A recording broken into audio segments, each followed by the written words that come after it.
Kıymetli izleyicilerimiz, Almanya'da koronavirüsle ilgili olarak maalesef ciddi anlamda pozitif yönde bir yol kat edilemiyor. Yoğun bakımlardaki hasta yatak sayısının hızla azaldığını da gözlemliyoruz. Maalesef tablo hiç iç açıcı değil. Bunun yanı sıra Robert Koch Enstitüsü'nden de mevcuttaki omikron varyantıyla ilgili de bir son dakika açıklaması geldi. Bunu sizlerle paylaşacağım. Ardından da Almanya'daki yoğun bakımların geldiği noktayı ve verilen acil durum kararını sizlere aktarmaya çalışacağım. Şimdi değerli izleyicilerimiz, Robert Koch Enstitüsü'nden yapılan açıklamaya göre omikronun önceki virüs varyantlarından çok daha hızlı ve etkili bir şekilde yayıldığı ifade ediliyor. Enstitü bunun enfeksiyon sayısında ani bir artışa ve sağlık sisteminin ve muhtemelen diğer bakım alanlarının hızlı bir şekilde aşırı yüklenmesine yol açabileceğini de uyarıyor, söylüyor değerli izleyicilerimiz. Yani dikkatli olun deniliyor.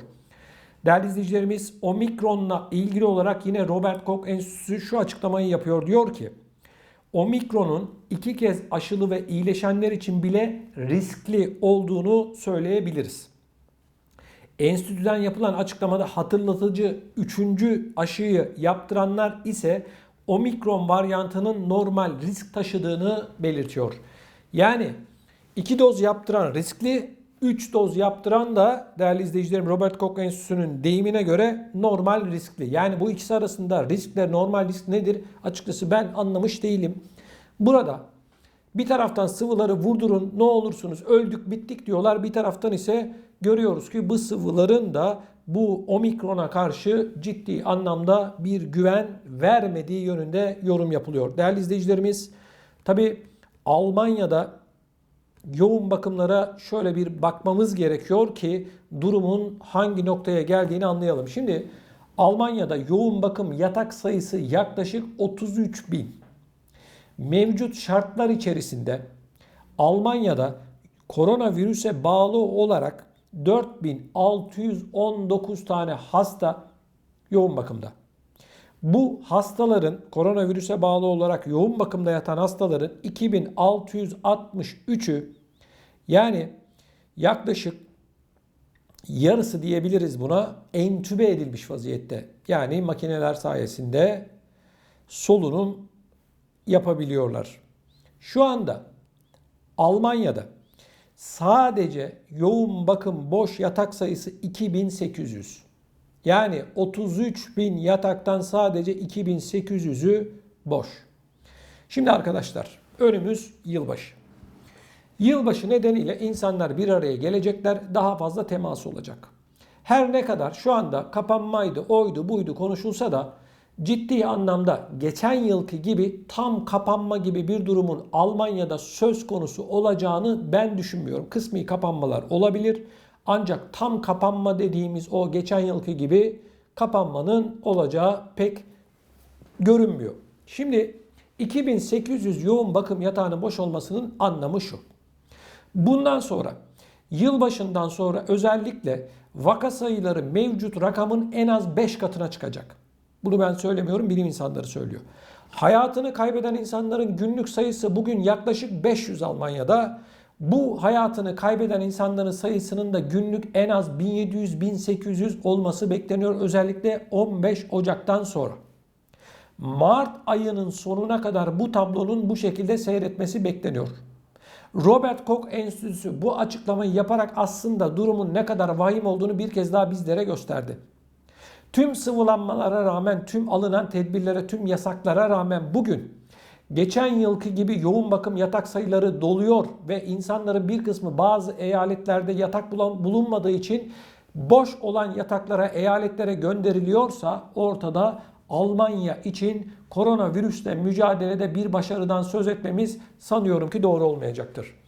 Almanya'da yeni Sağlık Bakanı göreve geldi. Göreve gelir gelmez şu açıklamayı yaptı. Dedi ki Mart ayına kadar yetecek elimizde sıvı yok dedi. Bakın, sıvıyı bulan ülke Almanya. Yani Uğur Şahin, BioNTech, Pfizer ortaklığıyla yapılan bu sıvı. Ama Almanya çıkıp diyor ki Mart ayına kadar bizde sıvı yok.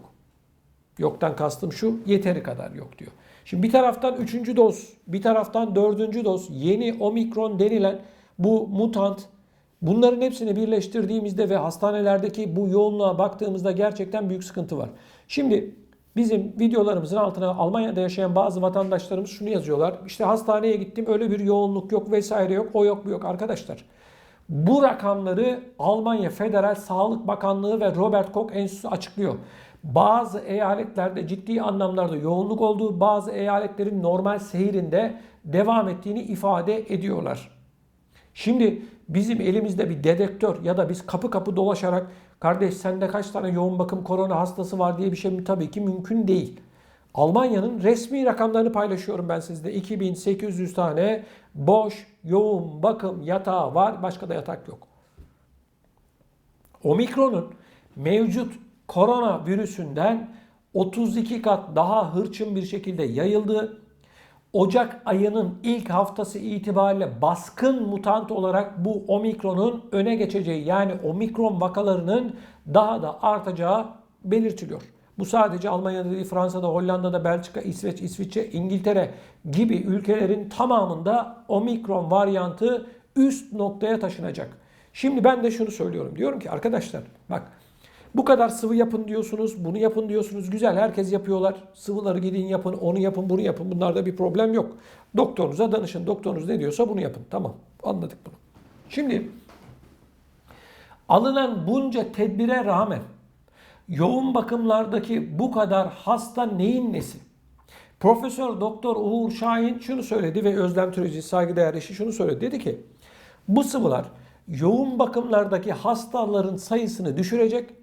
Bizim bu sıvımız sayesinde insanlar bu hastalığı daha hafif bir şekilde atlatacak dedi. Açıklaması var. Sizler de biliyorsunuz. Ben defalarca aktardım bu açıklamayı. Beni takip edenler biliyor.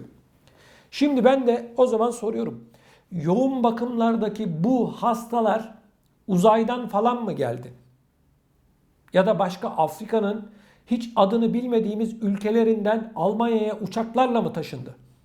Madem hafif geçireceklerdi, yoğun bakımlardaki yatak kapasitesi neden bu kadar dolu? Geçen yılda 33 bindi yoğun bakım hasta yatak kapasitesi Almanya'da, bugün de.